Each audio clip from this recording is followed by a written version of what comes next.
Well, this year's event is called Sound Advice. Who we listen to will define who we will become.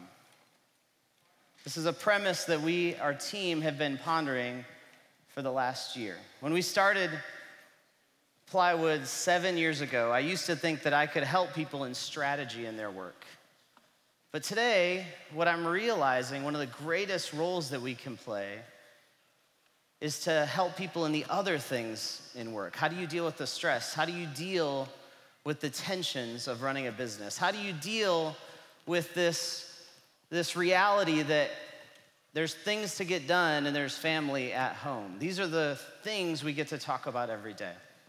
So who we listen to will define who we will become. And in the midst of this room, I believe everyone has something to give and everyone has something to learn. So whether you are 20 or 60, I think that you can contribute to this conversation. Everyone has something to give and everyone has something to learn. So over the next 2 days, my hope is that you make new relationships with people here. And I want to help you in trying to figure out how to take sound advice from others. There's 3 little things I wanted to share with you. The first is sit with people that don't sound like you. Sit with people that don't sound like you. Now, we're in the midst of a lot of tension in society right now. It's super fragile, right? We've all had these conversations in the last 2 months around violence, around racial issues, around all kinds of tensions that exist. In 1963, my mother graduated high school. 1963. She was from rural Kansas, literally Oberlin, Kansas. It's in the northwest corner of Kansas. There is literally nothing there. Kansas. Her closest neighbor was a mile away. So she's 18 years old, graduates high school, decides to go to college, goes to a school named Central College, 1963. She meets her 7 roommates at this house, in the basement of the house. And the first person she meets is a woman named Dee. Dee was the very first African-American person my mother had ever seen. 1963. The reason why I share this is because my mother that day could have been scared because she met someone that she didn't know, someone that was different than her. She could have been afraid and ran the other way, but instead, she built a relationship with Dee. 50 years later, they're still best friends. They were roommates for 4 years. Just because they looked different didn't mean they couldn't sit together, right? This was 1963. You think about when that was fitting in the midst of the civil rights era, that was pretty profound. And the reason why I share that story is because of their relationship, I am different.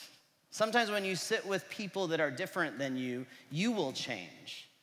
But sometimes it could change future generations because of that decision. This is a picture of my mom and Dee taken 2 years ago. Judy and Dee. I'm very, very, very thankful for my mom in that moment and for Dee in that moment because they created a deep relationship. Even though they were different, they became very close friends. It changed how I live today. It changed what my family looks like today. You see, the more people you know, the more stories you understand, the more complicated life becomes, am I right? The less likely it is to show hate, the more love that will transpire. This is the formula that I think you might want to consider. Most of the tension-filled arguments that I'm seeing in society lack relationship. They lack real people sitting down and learning from one another. So I want to challenge you. This may look like sitting literally at a meal or at a table together in the next 2 days. But beyond that, if you're a man, I want to challenge you. When was the last time you read a book by a woman? If you live in the city, when was the last time you took someone in the suburbs out to lunch? Thank you, that was great. If you're a 20-something in the room, when was the last time you asked your 70-year-old grandparents or friends of them to go to lunch? I want to challenge you to sit with people that don't sound like you. Next, I want you to learn from people that you want to sound like. So when my wife and I started having kids, we started looking at all these families, and most of the families we actually didn't want to be like. We were trying to figure out what was the family that we could learn from in the midst of this family we were beginning. And we would see little things in families. We would see, I like how that family disciplines their kids, right? I like how that family does adventures. I like how that husband and wife figured out a rhythm in their schedule. You see these little things in all these people. And I do believe that as you're starting to grasp whatever your business is or your family or whatever project you're working on, you have to get the best from all these different people. You have to seek that advice. And we've heard about this guy, many of you have heard of, named Bob Goff. And I read this book, and a lot of people ask how I became friends with Bob. And I read a book about his family, and my wife and I wanted to be like this family. So we were at this dinner, and I was randomly introduced to people at a dinner, and this is this guy named Bob Goff. And I said, "You are the Bob Goff, like the Bob Goff, the one that the book that I read, the Bob Goff." And he said, "I guess I'm the Bob Goff." And I said, "Can I please sit for dinner with you?" And 3 hours later, I was drilling him with questions. My wife was texting questions from a whole different state to ask him questions about his family. Why? Because I pursued him. I wanted to learn from him, and he responded, right? I hear from so many people in our community, they want sound advice in their life. They want these people to speak into their work, but they're not asking anyone to help them. So who do you want to sound like? Pursue them in some way. And then lastly, and this is a quote by Tim Keller, when you listen and read one thinker, you become a clone. 2 thinkers, you become confused. 10 thinkers, you'll begin developing your own voice. 200 or 300 thinkers, and you become wise and develop your voice. You have to search for new voices to speak into the work that you're doing, and you have to ask them to be a part of it. Lastly, share with people that engage your advice.